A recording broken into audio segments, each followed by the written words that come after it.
Shinshu Buddhists, we rely upon Amida Buddha, which is represented by the characters written here, and also there's a picture on the other side of the physical form of Amida Buddha. And Amida Buddha is the embodiment of immeasurable light and infinite life, which symbolize light symbolizing wisdom and life symbolizing compassion. And throughout the service, you'll hear a reference to Amida Buddha. And two phrases we often use in Jodo Shinshu funerals and burial services are this shore and the other shore. And this shore simply refers to life that we live in this physical world that we know, and the other shore refers to our existence when we depart our physical bodies and fully appreciate oneness as enlightened beings. Another term you'll frequently hear is gasho, which simply means to place your palms together in front of you to a praying motion like this. And when we do that, you also often recite the Nembutsu, which is said to hear the name of Buddha, which is Namo Amida Butsu, or a shortened, abbreviated form of Namandabu. And that recitation is often followed by a deep bow of about 45 degrees. So we have our hands together and say the name of the Buddha, Namandao, Namandao. And then we'll bow at that time. Again, just so this doesn't all seem odd to you as we go through the service. And then at the end, we'll be following an observance of shoko, or offering incense. And offering incense is symbolic of the impermanence of life. So as the incense burns, it's transformed from solid to smoke and ash and fragrance. And regardless of your personal religious affiliation or beliefs, you'll be invited to make an offering of incense at the end of the service if you would like to do so. There's no special format you need to follow in doing that. We usually just come forward, take a pinch of you'll find granular incense here instead of the stick form. Take it and sprinkle it where the charcoal or the other sticks of incense are burning. And then put your hands together in gasho, and then you can offer what's in your heart at that time, if you'd like to. Again, that'll be at the end of the service.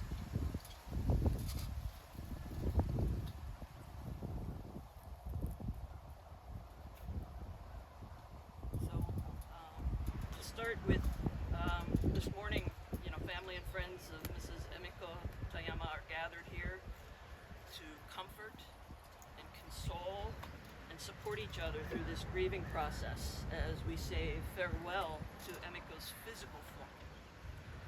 And the ceremony itself, this burial service, calls us to come together and focus our thoughts on a very special person who's no longer physically present with us. The rituals of the chanting and the incense offering and bowing and listening to a Dharma talk or a sermon, they help us to understand this moment and channel our feelings and emotions toward a better understanding of life in a more spiritual way.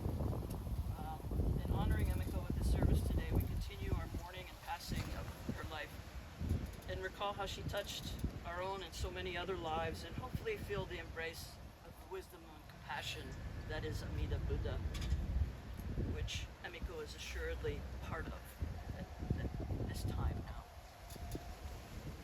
I'll be chanting Sanbujo, which is 3 respectful callings, and this is done to invite Amida Buddha, Shakyamuni Buddha, and the Buddhas of all 10 directions. That is inviting enlightenment itself to be present with us as we symbolically scatter flowers to welcome their presence.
We gather here today in the midst of the Buddha's boundless compassion to observe the funeral and burial service for Mrs. Emiko Tayama, who crossed from this shore over to the other shore on July 22nd, 2025, at the age of 91 years. Today we also acknowledge the memorial service for Mr. Haruo Tayama, who crossed from this shore over to the other shore on November 4, 2020, at the age of 93 years. The Buddha teaches that all who receive life in this world will also someday pass away, and yet we naturally feel a deep sadness at this time of parting with a loved one. For this reason, the Buddha, out of great compassion, vowed to guide all beings to liberation from suffering and taught that through awakening a heart of gratitude, we receive peace of mind in our moments of deepest sadness. As we reflect on Mrs. Emiko Tayama's and Mr. Haruo Tayama's passing over to the other shore, let us consider deeply the direction of our own lives and take comfort in the Buddha's teaching that having crossed over the ocean of difficulties, Emiko and Haruo will have been welcomed into Amida's realm of peace and bliss. They will experience suffering no longer. And as we gather in remembrance and reflect on these truths, I hereby profess our humble wish to be illuminated and embraced always by Amida Buddha's great compassion. Asho Namanda Namanda Namanda.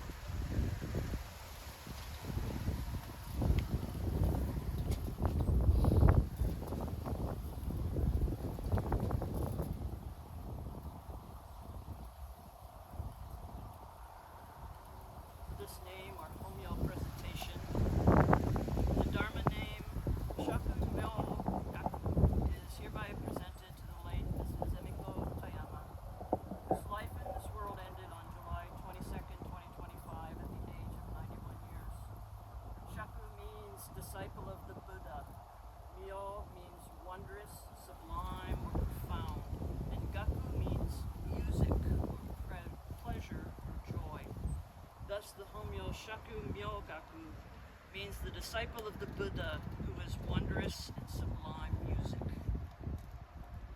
As a Homyo was not previously presented, today the Dharma name Shaku Kanzan is hereby presented to the late Mr. Haruo Tayama, whose life in this world ended on November 4, 2020, at the age of 93 years. Shaku means disciple of the Buddha. Kan means generosity, gentle, or magnanimous. And Zan means mountain or adventure. Thus, the Homyo Shaku Kanzan means disciple of the Buddha who is like a generous and gentle mountain. Gobutsu Hongan Ri Monmyo Yoku Ojo Kaishichu Tohi Ko Jichisu Taiten. The power of Amida Buddha's compassionate vow to liberate all beings from suffering is such that those who hear this voice of wisdom and aspire for birth in a place of peace and bliss all reach that land, where they spontaneously realize a settled mind that will never again return to dwell in this world of suffering. Gasho, Namo Ke Butsu, Namo Ke Ho, Namo Ke So. I take refuge in the Buddha, I take refuge in the Dharma, I take refuge in the Sangha. Namanda.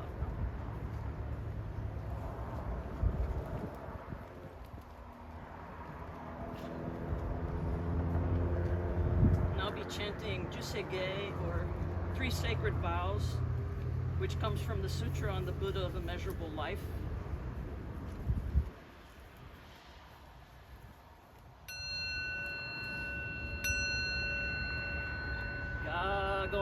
調整願意志無浄土志願不満増政府上昇学我無良好不意大世主不再小便具政府上昇学我市上分道妙所長寺法空教未正門政府上昇学利欲人少年上映修本業死具無浄土一生天人死人力現代公不詳無才道少女三苦名交際集約難回避知恵言名詞根毛案永足小悪道通断前注文工場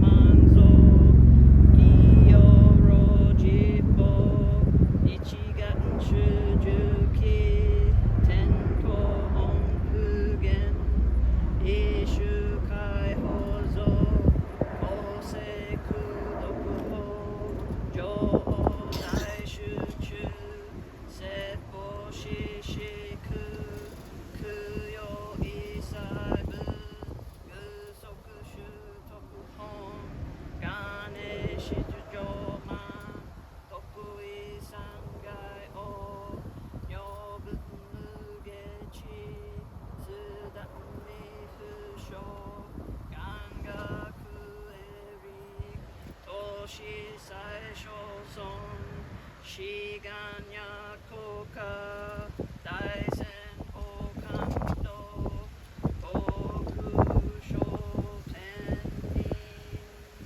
同人妙慶ナマンダブ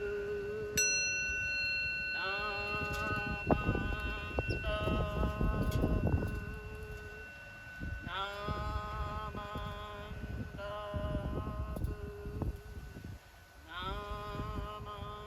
ダブナマンダブナマンダブナマンダブヤニシクドク平等性祭お本母大神往生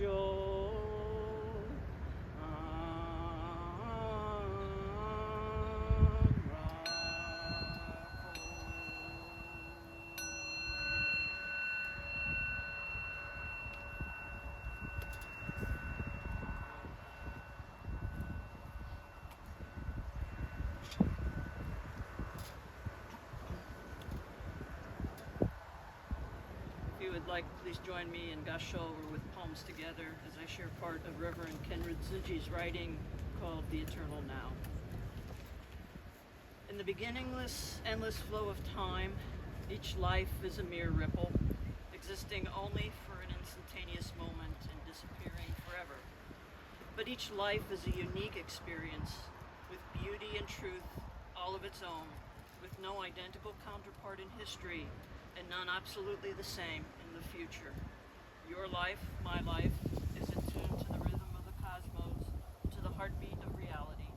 Each life exists in the eternal now. Namo Amida Butsu, Namanda, Namanda.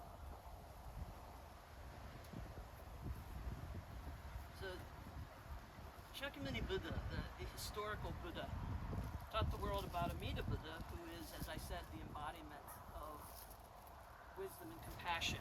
In the sutra, of the Buddha of immeasurable life. And I chanted part of that sutra, the Jusige, or Three Sacred Vows, just moments ago.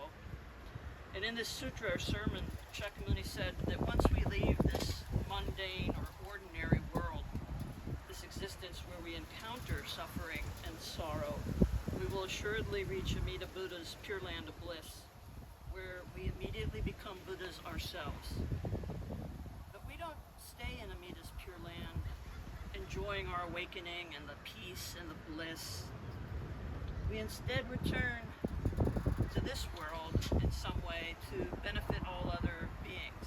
And Shinran Shonin, founder of Jodo Shinshu Buddhism, assured us that through the incomparable vows fulfilled by the Buddha of infinite life and immeasurable light, Emiko has, in crossing over to the other shore of awakening, already gained the enlightenment of the Buddhas.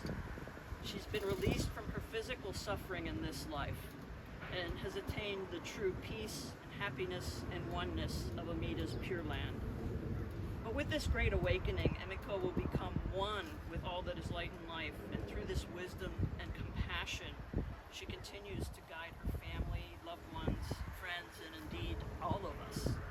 So Emiko continues to influence the many lives that she touched, still guiding for and caring for all who she loved, guided, and cared for when she was physically here with us on this shore. Reverend Tsuji further helps us to understand that, well, one has left the physical world which we know, they're not fully gone from our lives. They have not become nothing. Emiko has not become nothing. Using the imagery of flowing water, we're reminded that the waters of a river all flow to reach the wide expanse of the sea. And in time, the water evaporates and becomes clouds. When cumulus clouds are saturated with moisture, it's released to the surface of the earth as rain. And the raindrops that fall from the skies sustain the life of all living things, from the tallest redwoods that stretch to the sky to the tiniest insects that crawl on the ground. Every human life is a source of energy of compassion stored in the depth of the innate Buddhahood. It may be but a microscopic part of the great compassion of the entire universe, which we religiously call Amida Buddha. But once that small part becomes immersed with the great compassion, it flows in harmony with its mighty current. Just as the waters of a river return to the depth of the ocean to quench the thirsty surface of our planet, so does human energy, Emiko's energy, now purified in Buddhahood, return to this world to continue her perpetual work of compassion. Renyo Shonin, who was our 8th head abbot of the Jodo Shinshu tradition, wrote, "In silently contemplating the transient nature of our existence, nothing is more fragile and fleeting in this world than the life of a person." We have but a transitory time with each other in this life, a brief encounter that should be treasured every day, every moment. 91 years might seem like a rather lengthy time, but at this moment, those 91 years of Emiko's life with us seem so very brief. While our minds tell us that Emiko has died, our hearts tell us that she is here with us always. She's present in the chill of the wind that blows in the winter, the fragrance of the flowers that bloom in the spring, the blue of the sky that warms us in the summer, and the rustling of leaves that drop in the autumn. She's present whenever we hear music, perhaps a koto playing, or smell the inviting aroma of good food and hear the laughter and easy conversation of family and friends that have gathered together to share a meal.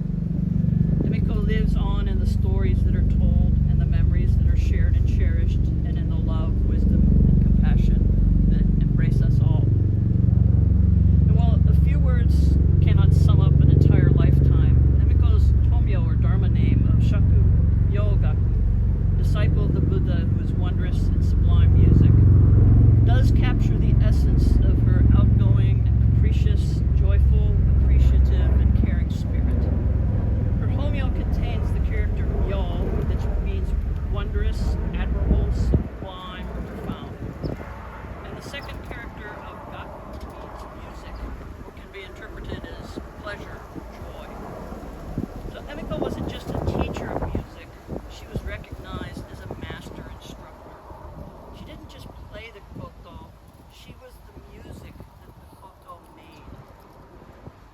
music was awe-inspiring and grand and uplifting and joyous. So that Emiko is now embodied in that wondrous music that brought great pleasure and joy to others. Today we also remember Haruo with the Homyo or Dharma name of Shaku Kanzan, the disciple of Buddha who is like a generous and gentle mountain, which also I feel captures the essence of his steadfast, persevering, persistent, and caring spirit. His Homyo contains the character Kan, which can mean generosity, gentle, tolerance, or magnanimous. And the second character of Zan, although it's most oftenly read as Yama, means mountain or adventure. So a mountain is symbolic of strength, protection, stability, and endurance. For Haruo, Zan, interpreted as mountain, can symbolize Cowles Mountain, which he hiked almost daily. Its 1,593-foot summit is the highest point of the city of San Diego. And if Zan is interpreted as adventure, it can symbolize Haruo's travels to the many countries that he went to, as well as his camping at most of the U.S. national parks. Adventure, as he had with each of those visits. But perhaps most importantly, Haruo was a devoted husband and father, a generous and gentle mountain who cared for and provided for Emiko, Alice, Mari, and Grace. When we're able to see beyond our grief and sorrow, we see that Emiko and Haruo's deaths are helping us to appreciate the depth and rarity of life itself. Their physical absence reminds us that life is not something to take for granted. And when we stop taking our lives for granted, that's when we become mindful and aware of how much we receive from the others around us and from the universe itself in each and every moment of our lives, each and every breath we take, each and every action we take. We may begin to live our lives then in gratitude. Emiko and Haruo's lives most certainly helped to enrich all lives that they touched, whether family members, friends, students, neighbors, or even strangers. In crossing over from this shore to the other shore, they will not cease influencing, watching over, and enriching the lives of all. So please join me again if you would like, with your palms together in Gasho as we express our gratitude to Emiko and Haruo and for the wisdom and compassion that guides us all.